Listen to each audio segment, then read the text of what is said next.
Egypt condemns Israel's attack on Syria, urging international intervention and respect for sovereignty.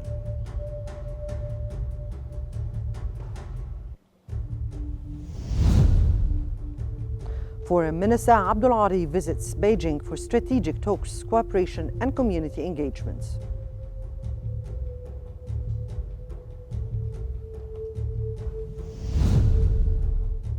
And the Egyptian Minister of Foreign Affairs and Irish Defence Minister sign a memorandum of understanding to launch a political consultation mechanism.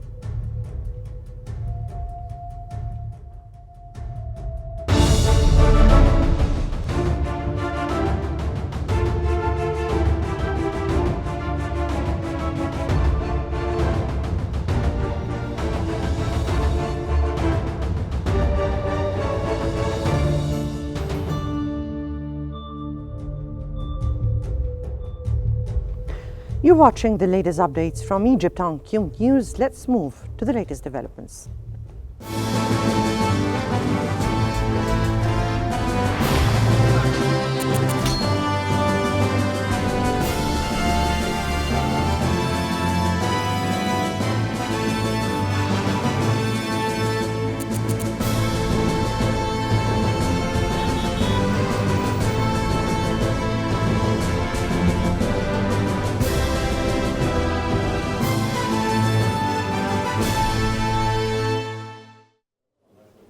Egypt has strongly condemned Israel's continued targeting of Syrian infrastructure, including military sites and equipment, describing it as deliberate destruction across Syria.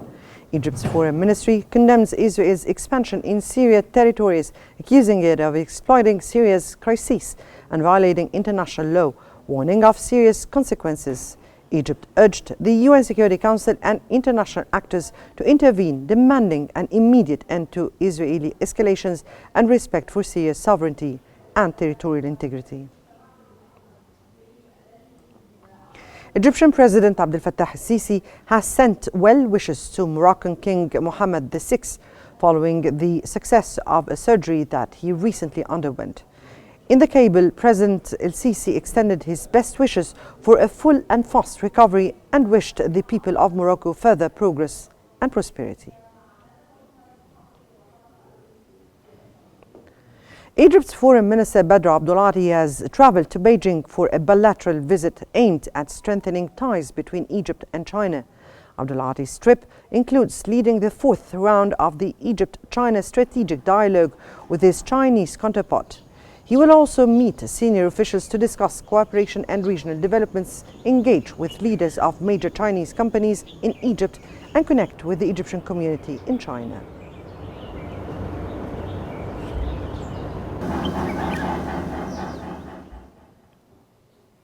Egypt's Foreign Minister Badr Abdulati has met with prominent members of the Egyptian community in China at the start of his official visit to Beijing. Abdulati emphasized the ministry's commitment to providing full support and consular services to Egyptians abroad. The minister highlighted the vital role of expatriates in strengthening Egypt's relations with other countries, particularly with key economic partner China. He also encouraged participation in the 2025 Egyptian Diaspora Conference aimed at fostering continuous dialogue and improving consular services through technology.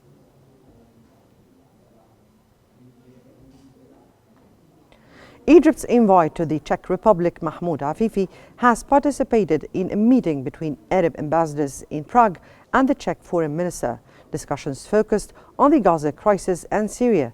Afifi highlighted Egypt's mediation efforts for a Gaza ceasefire and humanitarian aid, as well as its support for Palestinian rights. He reaffirmed Egypt's stance on Syria's sovereignty and territorial integrity. The Czech foreign minister praised Egypt's balanced regional role. Badr Abdulati and Irish Foreign Minister of Defence and Foreign Affairs Michael Martin have signed a memorandum of understanding on launching a political consultation mechanism between the two countries. Minister Abdulati commended Ireland's stand regarding the Palestinian cause and its recognition of the Palestinian state, underlining the importance of intensifying regional and international efforts to realize ceasefire in the Gaza Strip and ensure delivery of humanitarian aid.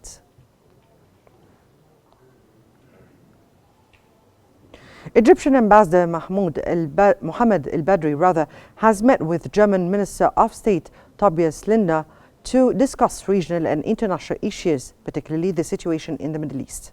They agreed on the necessity of reaching an immediate ceasefire in Gaza and of relieving the deteriorating humanitarian crisis there, along with helping to stabilize the situation in Syria.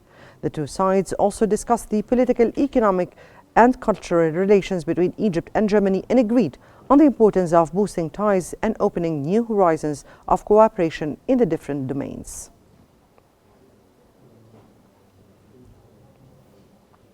Minister of Tourism and Antiquities Sharif Fathi and his Bahraini counterpart Fatima bin Jafar al-Sarafi have discussed the importance of their tourism sectors benefiting from artificial intelligence.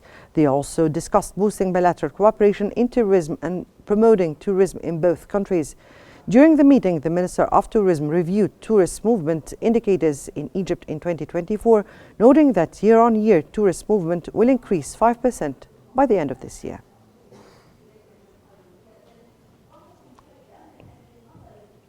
Minister of Water Resources and Irrigation Hani Swalem and President of the Saudi Water Authority Abdullah Abdul Karim have discussed Egyptian and Saudi successes in groundwater management, flood prediction, dams, and rainwater harvesting.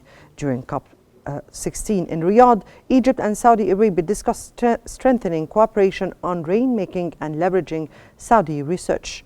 They also explored joint efforts in agricultural desalination and optimizing membranes used in desalination plants.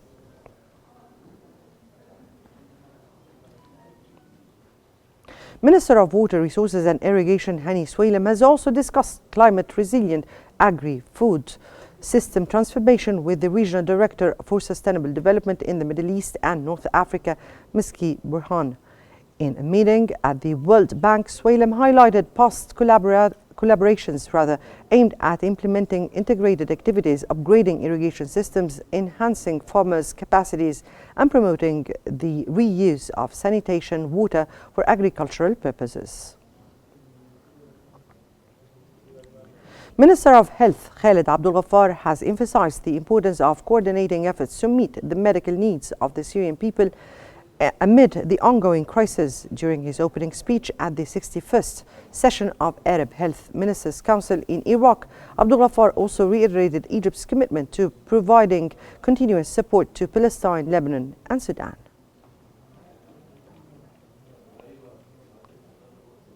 Ambassador to Rwanda Nermin Assam Al-Zawahiri and the Rwandan Minister of Trade and Industry Prudence Zibahizi have discussed leveraging Egypt and Rwanda's membership in COMESA to boost bilateral trade. The ambassador emphasized Egypt's readiness to meet Rwanda's market needs and called for easier access for Egyptian firms, particularly in transportation and construction. Zibahizi meanwhile expressed interest in Egypt's expertise in agriculture, healthcare, education, and construction, highlighting the potential of the Egyptian logistics zone on the Rwandan-Tanzania border. The Egyptian ambassador to Belgrade and Serbian Health Minister Zlatibor Lankar have discussed expanding existing cooperation in nursing to other areas of healthcare. Examples include public-private hospital partnerships, specialized hospitals, and pharmaceutical production and experts. In November, Egyptian Minister Amr Talat and his Serbian counterpart Dian Rizitic discussed enhancing ICT cooperation focusing on digital transformation, infrastructure, and capacity building.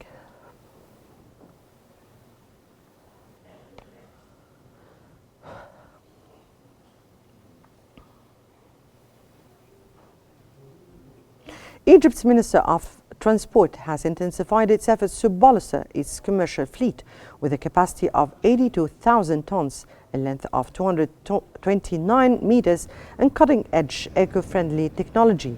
Wadi Al Arish stands as a symbol of modern maritime innovation. The ministry aims to own 36 commercial vessels by 2030, increasing the fleet's capacity to transport 25 million tons of diverse goods annually.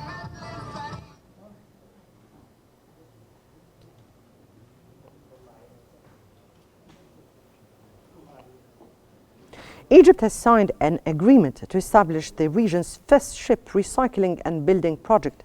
The project, located in the western region of the Mieta port, will recycle ships, construct new vessels, and conduct ship repairs, including planned and emergency maintenance for vessels up to 400 meters in length and 40,000 tons in lightweight displacement. The project will operate on a 2 million square meter site, adhering to international recognized environmental and safety standards.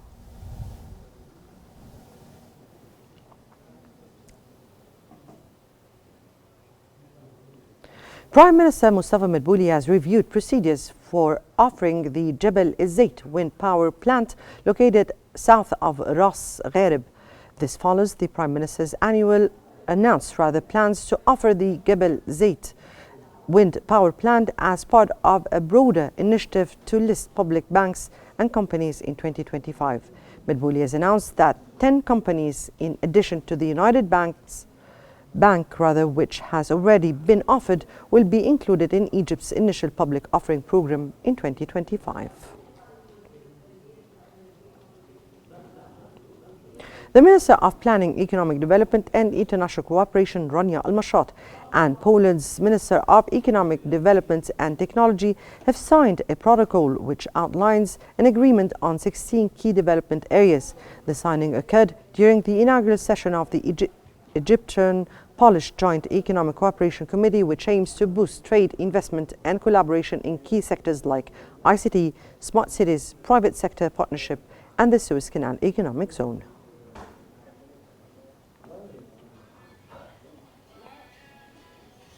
The Ministry of Environment has announced beginning the construction of a £250 million waste recycling facility in Asyut's Wafa district. Led by Environment Minister Yasmin Fuad, this 56,000 square meters facility, part of the National Solid Waste Management Program, will process 60 tons of waste per hour using advanced technology. Set to complete in 18 months, it will create 100 direct and 2,000 indirect jobs, producing organic fertilizers and eco-friendly RDF fuel to support agriculture industry and economic growth.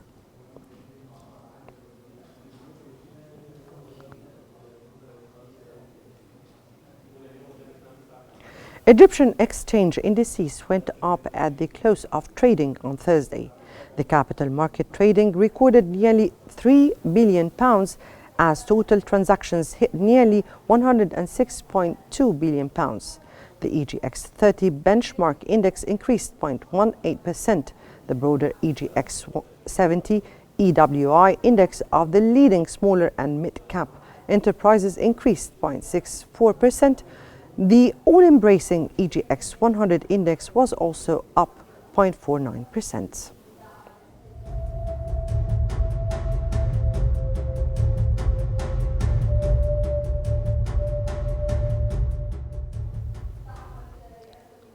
FIFA has officially announced Al Ahly's 26-man squad ahead of the FIFA Intercontinental Cup. Al Ahly secured a commanding 3-0 victory over the United Arab Emirates Al Ain in the inaugural tournament's opener on the 29th October.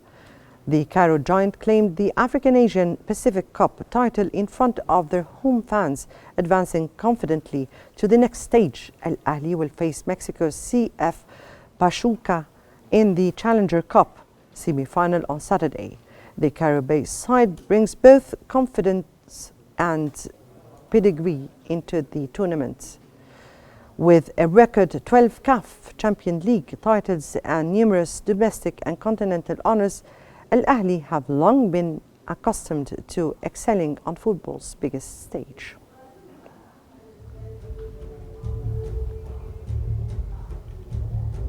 Well, that brings us to the end of our news bulletin. Here is what we've been covering.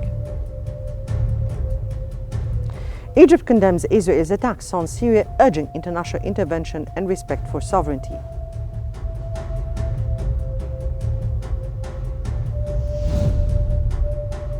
Foreign Minister Abdul Adi visits Beijing for strategic talks, cooperation and community engagements.